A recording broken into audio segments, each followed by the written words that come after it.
Pleased to start things off in the interview room with Jordan Spieth. Jordan, welcome to your 13th PGA Championship. How are you feeling about your game coming into this week? I think I've been trending really well. I had had an off approach week last week, which has actually been something that's been, I think, trending nicely for me. Just made some kind of dumb mistakes that were multiple shot problems around that kind of old school course. But kind of throwing that out, I feel really good about some of the stuff I've been working on. Some of the kind of mechanics and traction of how I'm swinging the club are getting more sound and more consistent. I'm getting more confident in that, feeling like I can play all the ball flights that I'd like to. And you need that around this golf course because you got to work it both ways, different heights. Obviously the greens, although the course is soft now, the greens, I played yesterday in that rain. And even as it was raining, the greens were still firm, and they had the sub-air going. So you're just going to have to be a shot maker around here. And I feel like that part of my game has been improving as the years gone on. And this is a place you just can't fake it. There's a number of great golf courses that we play, and this is one of them. And you'll get guys shoot 5, 6, 7 under, and you'll get guys shoot 5, 6, 7 over. And it's just, there's no faking it. The rough's up a little more than I think what we normally see when we come here during the season. So a little more premium on the fairways. Trying to find greens in regulation will be my goal. That's great. Thanks, Jordan. We'll open up for questions. Starting right here with Jim. Since the Masters, have you found yourself thinking more about the Grand Slam than you might have in previous years? I don't think so. It's been more. I've been surprised at. There's been a number of years I've come to the PGA and no one's really even asked me about it. And there's been some years where it was, a storyline, I guess. It's funny. I think if Rory didn't, then it wouldn't have been a storyline for me here necessarily. It's always a storyline if I work my way in, but at least ahead of time, I've just felt like I've been asked about it more than other years, including years where I've come in. I want to say 22. I came in after winning and then finishing second back to back, which I would have thought would be a time where that would have been one. So I've kind of been surprised by the dynamic a little bit. But it's always circled on the calendar for me. It's I guess if I could pick one, if I could only win one tournament the rest of my life, I'd pick this one for that reason. And obviously watching Rory win after giving it a try for a number of years was inspiring. You could tell it was a harder win than most of the time. He makes it look a lot easier, and so that obviously was on the forefront of his mind. And so something like that has not been done by many people, and there's a reason why. And but I'd love to throw my hat in the ring and give it a chance come the weekend this week. Go next to Doug on 8, followed by Gary on 6. When you came to a PGA and people weren't talking about the Grand Slam, did you find that insulting? Not really, no. Because the years I'm talking about, a lot of times I wasn't in very good form. And, if you're not in very good form coming to a major, I had a chance in 2019 and I was not in form. And I was in the final group on Saturday with Brooks, and I was like, I know what it's like to have control of my game. I've played with Brooks with control of my game. I see what he's doing right now, and I don't have mine. And let's see if I can fake it these next 2 days. I feel a lot better now than, say, I did in that. But it's I'm not insulted by it. Typically there's a lot of storylines, and I feel like for so many years watching Phil's at the U.S. Open, it was some, then it wasn't some, then he wins the PGA recently, then all of a sudden it becomes a storyline again in the U.S. Open. So it just kind of bounces back and forth within the noise, I guess. Jordan, in 17, right after the PGA here, you and I had a conversation in Dallas, and I asked you about winning this championship, and you said you thought it would be the hardest one. And you said it wasn't because of the psychological component of it being the Grand Slam. You thought it was the setups of this championship, and knowing all the events that were ahead, knowing the sites, has that opinion evolved from then to now? Well, I think the hardest one, I believe statistically for me, if I look back at all my history of professional golf would have been the U.S. Open, but I somehow snuck that one out. So then the PGA would be second, because the Masters and the Open play a lot more into my strengths than the other two do. So I think that's why I was saying that, because I'd already won the U.S. Open because I snuck it out on a course that's not a normal U.S. Open golf course. And so, yeah, I would say that had I won the PGA, I would have easily said the U.S. Open, and I didn't win the U.S. Open, I would have reversed that. But having been the case, I think I'm in a position now, just because I have faster ball speed than I did, back then by a significant amount. It was really just kind of the driving statistic that you need at U.S. Opens and PGAs that would have, I think, held me back. So there was just going to be certain courses that, like Whistling Straits, that you could maybe get away with it, and I had a good shot there. But some of these big American golf courses with thick rough, which are typically these more PGAs are played on those than even U.S. Opens, I would have expected to be more of a challenge than the other couple majors. So I think that's nowadays. I think I'm actually maybe because of my driver becoming a weapon more than it used to be. That leaves me in a position where I feel a little more comfortable on these courses. So having said that, you got to go out and execute. But a familiar golf course is nice. I don't feel like I have to learn where all the pins are and where the misses are and stuff. You could ask me a whole location on any green around this place right now, and I could tell you how I'm going to play the hole and where I'm going to try to hit it. So it's nice to be at a familiar place this week, and I think that's an advantage a little bit. And then the fact that it's this big slopey Bermuda, I grew up on that. So it's a good opportunity this week for sure. Next, we'll go to Mike 7, followed by 10, and then 13. Hey, Jordan. In Austin at the UT Golf Club, which you're very familiar with, I know there's a trophy and display case that's right there in the clubhouse. Just explain the significance of that memento to you and kind of what that means to your legacy as a Texas Longhorn. It's very cool. I mean, I loved going out there. I spent not long enough, but a lot of days going out and working on my game out there. They have a really cool, majors trophy in the team facility as well. It's a Longhorn trophy, and it's every Longhorn that's won a major and what it was. And I think that's a pretty awesome one too. There's a very cool one at the course I grew up at Brookhaven in Dallas. So I mean, just places that are close to my heart, where I learned to love the game, got better at the game.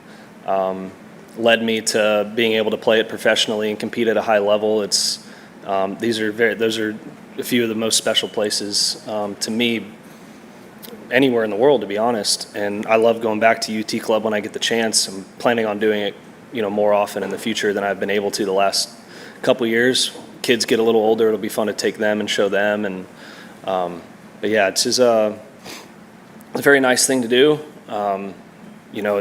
It's moved on to Scotty's more recently, and I'd love to step back in there and add to it, I guess. Jordan, you mentioned your physical preparation up top. How does your mental preparation for a major differ from a standard tour week?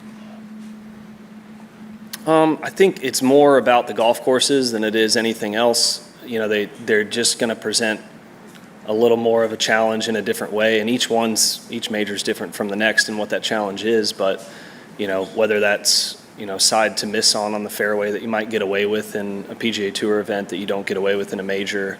It's just a little bit of an extra level of course management, and it's ahead of time. It's a lot of the course management preparation that's more of kind of the mental side. But the crowds are bigger, the grandstands are bigger.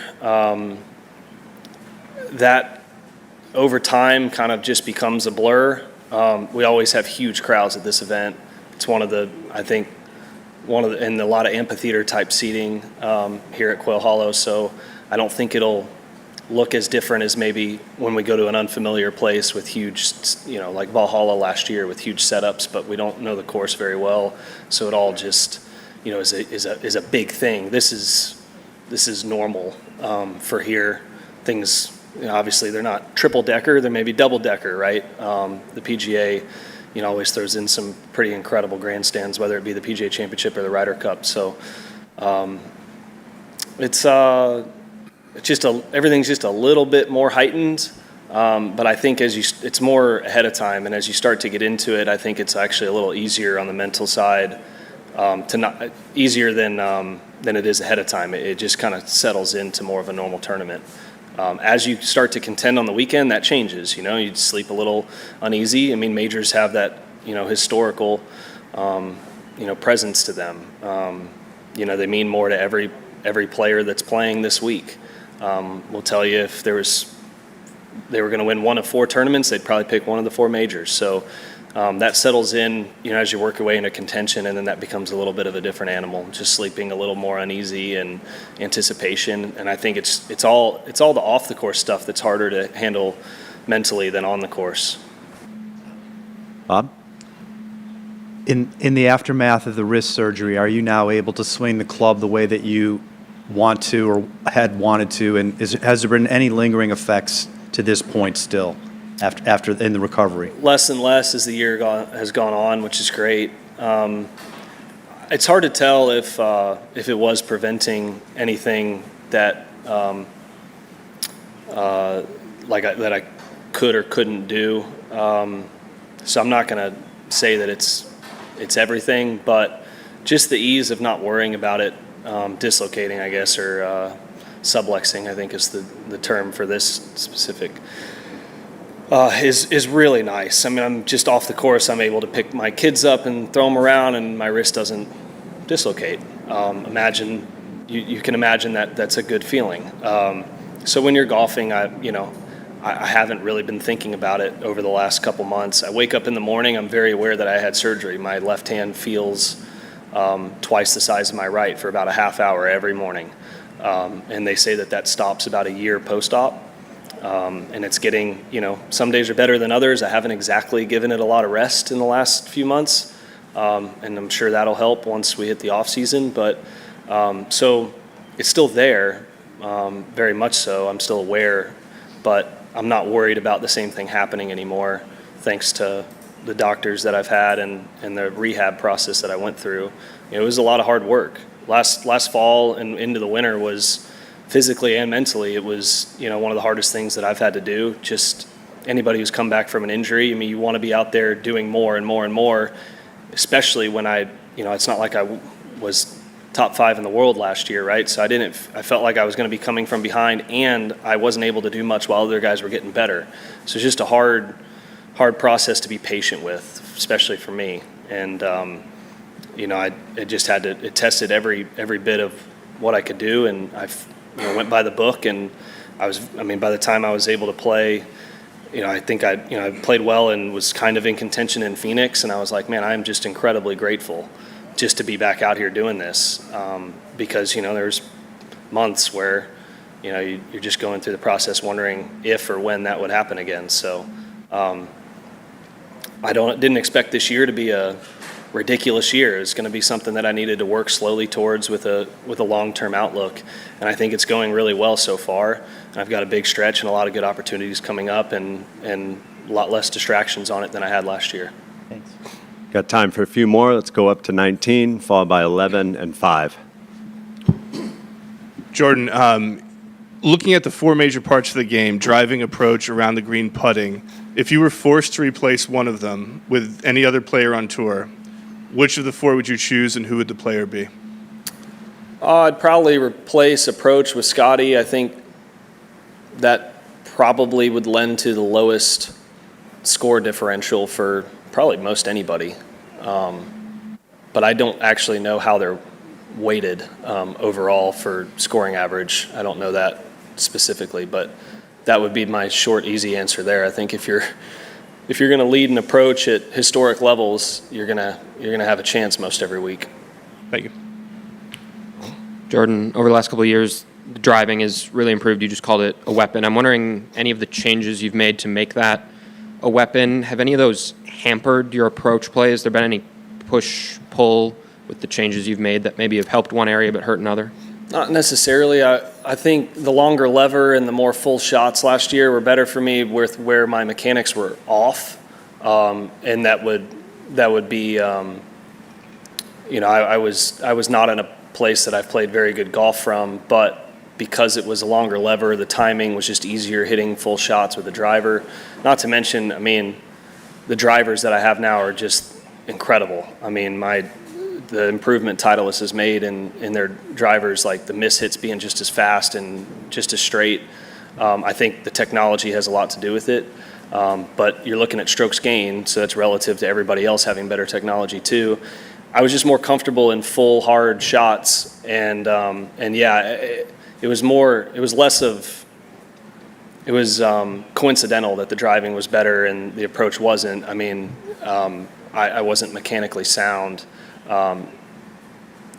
to hit, you know, all the shots needed to have an approach game that was, you know, up there with the best of them. So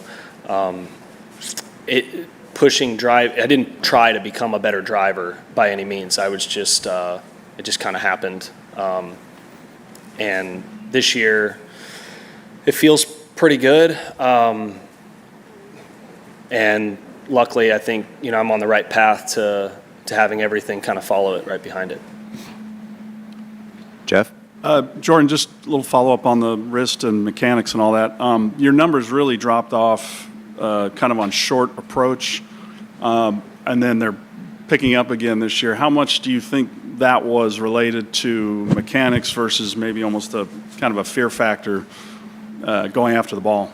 Probably 75% mechanics, 25% fear factor. They were at their worst on any upslope faded wedge shot, and as I look back, that's just going to be, the way I play with as much shaft lean as anybody, maybe ever, or just definitely in the highest percentile. And when we played on some Zoysia last year, like even the PGA is a good example. I mean, that ninth hole last year at the PGA, I think I hit good drives all 4 days, and I think I hit one shot on the green with a wedge off an upslope off Zoysia, and I noticed it at home. We have Zoysia on a couple of the courses I play at home. And you got me on an upslope Zoysia with a wedge, and I was dead. And I think that was some of the fear factor, because on that Zoysia, there's no give. It just gets stuck in the ground, and then a fade, like a low, you're trying to play it low off the upslope, trying to take spin off or something like that. But 75% mechanics for sure, at least. But there was certainly a little bit of it that I think I was dumping underneath just because of that. I just didn't want to get over and get it stuck in the ground. It's like almost like I was going to hit a root, you know. All right, Jordan, thanks for your time. We appreciate it. Go. All right.